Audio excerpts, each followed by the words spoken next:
Hey everybody, June 10th, 2025, and I'm here with your after hours recap. Apologies that I didn't get this one out a little bit sooner. Would have loved to, but this afternoon I had a interview and a conversation with Richard Moglen from Trader Lion. Some of you guys should already be familiar with him. Super fun conversation. Hopefully that'll be out this weekend. But kind of just to dive into what was going on today, I kind of made a tweet about this a few days ago where you had these semiconductors, and we'll go through them really quick.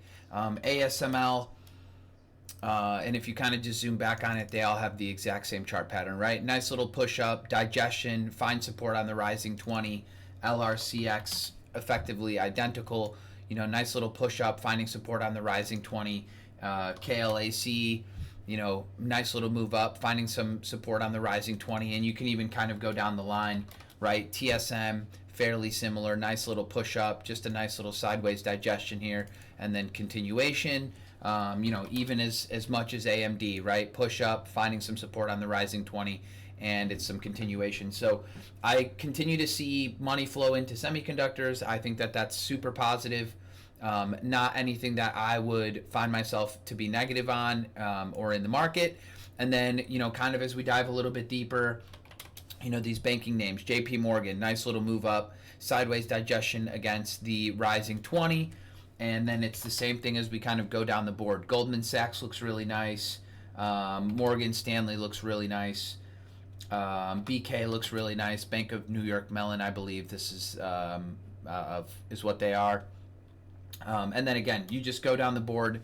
The banking names look pretty dang constructive. So while banking in particular, the big names and semiconductors look pretty well, like I said, I find it pretty difficult to be negative on the market. That's not to say that the market cannot digest tomorrow. It's just that unless these breakouts, potentially these fresh moves into new high ground for some of these names in particular for this year, or for new multi-week, multi-month highs for some of these semiconductors, and then banks looking as good as they are, potentially trying to break out as well. I find it hard to be negative on the market here. So if I'm gaining traction on new positions, that's kind of always my first telltale sign that the market is still in pretty good shape. How are your leaders? If you're looking at an NVIDIA or a Microsoft or a Palantir, et cetera, how are they acting? And really across the board, I would say things are still acting really well. And we're not really just getting rotation, it doesn't feel like. Actually, what it feels like is we're starting to broaden out. The only real negatives out there is some of the names that had gone on like these extended runs, like a Rubrik, for instance, are starting to, catch some digestion. They're breaking key moving averages. You're starting to get a pickup in volume. You're breaking the 20 on a pickup in volume. Not something you usually want to see. But this is kind of allowing the 50 simple to catch up. Nothing is really wrong with these charts, right? This stock just went from, call it $50 to 100 plus, right? 100% move, small digestion here. It's going to take a few weeks to tighten back up, to build the right-hand side of the chart. But ultimately, this stock has earned its rest. It's earned its pullback. If I owned it, I would no longer be in it. But, I think that overall, some of these cybersecurity stocks still act pretty well.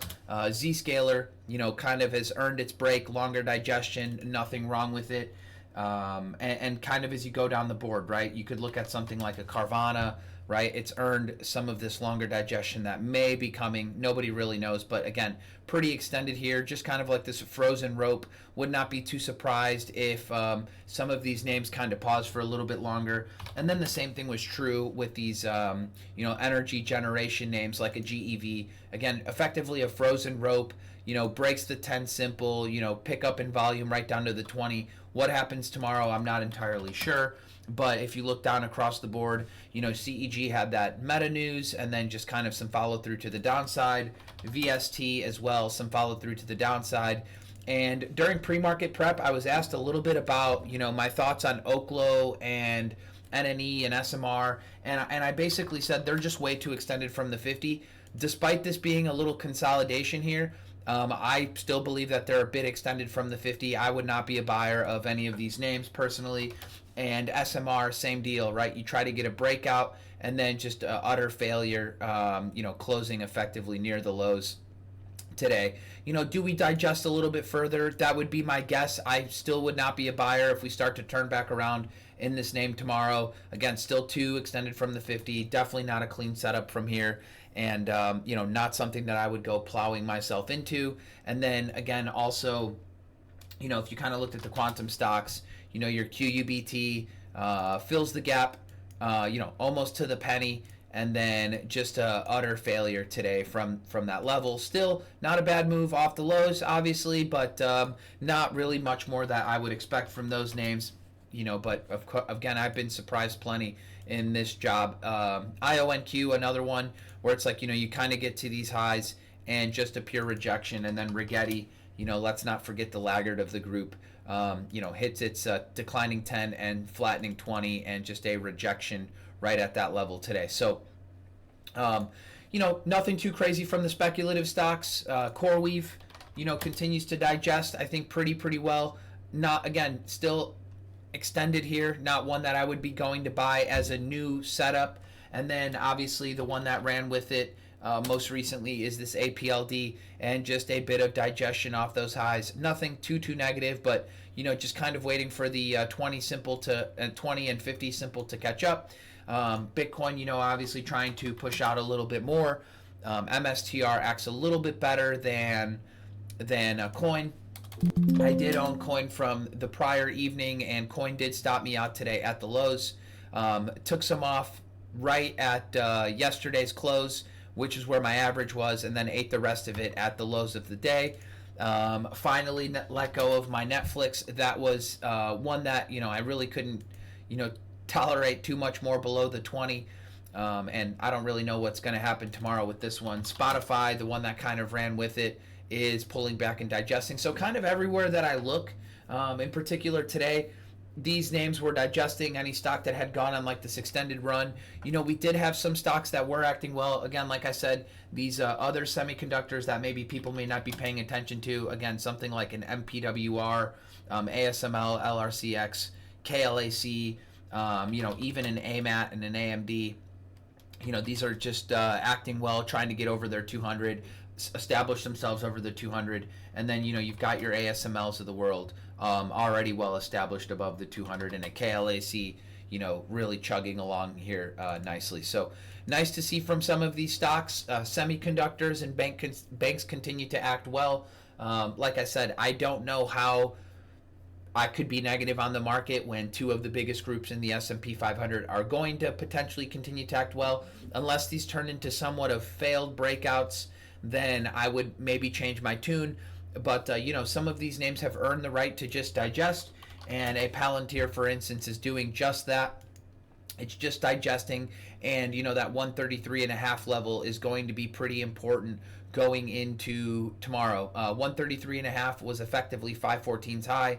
We have done a really nice job digesting just underneath that level. You can kind of see how this stock has acted around that level, and then even today once, twice off of that 133.5 level. So, we've got some spots to work with on potential names. Again, I don't really know what tomorrow brings.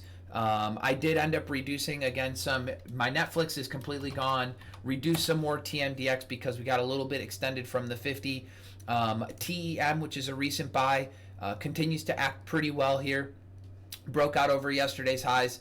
Don't think anything is wrong with this one. Obviously, this one's a bit choppy, but we were able to buy it yesterday fairly well, so nice to see it pushing today. And then ARC was able to take off a third today, kind of as we broke today's lows, from the morning push. Kind of go over this one. You kind of set a low in the morning, and then I did watch it ramp up, and then in the afternoon as the market was kind of taking a spill, I took some off into the lows of the day, and closed fairly well. No real opinion here, just going to go ahead and let 2/3 of my original shares just work and trend, and we'll see what ARC has for us. There are some stocks that still look pretty viable, but we're just going to take things one day at a time. Like I said, using progressive exposure, let that be your friend. I don't really know what to make of this market. You've got something like a Microsoft potentially needing some more digestion here after this really big ramp up off the lows. You've got that 468.19 level. How we act above or below that 468.19 level, and then with the market, if the market's pulling and Microsoft gets under that 468.19, do you take that as a double top short sale? I don't know. Do some of these nuclear names just continue to go sideways? I'm not sure. And really, right off the bat, too, speaking of the nuclear names, CCJ was one of those that had gapped up yesterday. Everybody got all excited about. I was not a buyer in this thing yesterday, strictly because we were quite a bit extended from the 50 simple. You get the gap up, you get the ramp, and then today you get the fade and even under yesterday's low. So if you did buy this yesterday, as like an opening range break or something, right around 64.5 or $65, you ended up getting chopped out of it today. And that's just kind of the nature of the beast when you are buying stocks that are extended. Gold, another group, I did let go of KGC and the miners, for instance, today. Not the best action, a little bit lower pretty much across the board everywhere I looked. So it was nice that I finally cut KGC. Happy to look for it again off of the rising 50, all gold dependent. But what else looked notable? Obviously, Bitcoin, MSTR, I thought was the, kind of the leader of the bunch, but still hanging out underneath that high of 523, which is the day where you gap down, and then you had the pickup in volume below the 20. We're now just digesting a bit underneath the 20. If Bitcoin begins to act well and MSTR can get out over 390, 256, that could be an interesting spot. And then similarly with Uber, this is one of those where you broke down 529 underneath the 20 on a pickup in volume, and you're just kind of digesting underneath that high. 87 is the spot that I would be watching. What else might have been a little bit negative? Okta for cybersecurity names. You had that gap down on earnings.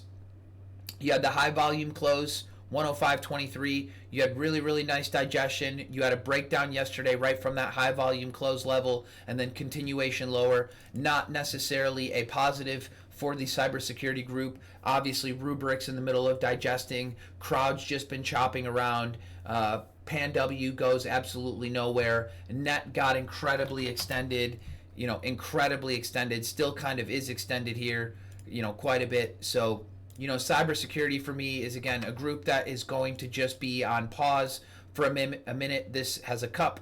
Now we need to build a handle. I don't know how the market is going to handle, potentially, an Apple acting heavy, a Microsoft acting heavy, and maybe a Tesla, giving a pullback after a really, really awesome 2-day run. And I'm not saying Microsoft's going to act heavy. It hasn't been acting heavy this entire time, but, this name does need some digestion. And the market just seems to be a little bit choppy. It seems like every day we get these really ugly pulls intraday, and then you bounce right back, and then again an ugly pull, and then you bounce right back. It's just kind of in this like grindy little mode. And I think, my guess is that we're going to have a check back one of these days where it's just going to, test some people's conviction on their longs. And from there, I will be, kind of monitoring relative strength and seeing what's holding up best and just kind of taking it one day at a time from there. My remaining longs are in ARK. I bought JP Morgan today. TEM I bought yesterday. TMDX and Toast. TMDX is trimmed. Netflix is completely cut. ARK is trimmed. JP Morgan is new. Coin was cut for a small loss. And that's kind of it for me right now. Rigetti is still my only short. Going to look to get myself positioned in a few shorts if the market begins to fade. And really, when you want to take shorts, you got to ask yourself, like, what's been weak while the market has been really strong? And what has been weak is, a name like LTH while the market has been really strong. Or you get the breakdown on earnings, you get sideways digestion. Does a name like this break down? Does a name like MMYT break down? Does a name maybe like SFM continue lower off the double top? Not entirely sure, but, there are some stocks, even while the market's been grinding higher, that are starting to see some distribution. Those are definitely the ones that you want to focus on for the potential short side if you care to hedge the long side of your portfolio. If you don't, God bless you. Continue to trail your longs.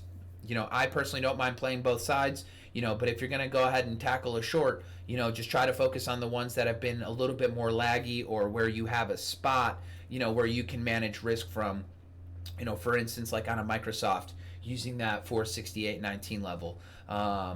And then, we've been seeing a little bit of, this digestion, like I said, pulling back, and even a CLS where just you think you're going to buy it today over this prior day high, and then, you're bid extended from the 50, and then it's just, big volatility. Not something anybody wants to get caught in, right? Something that, you might be buying 125, and then, just a few moments later you're down at 118.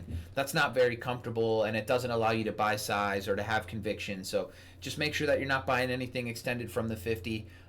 Continue to scan. We've got a couple really nice stocks on the watch list for tomorrow.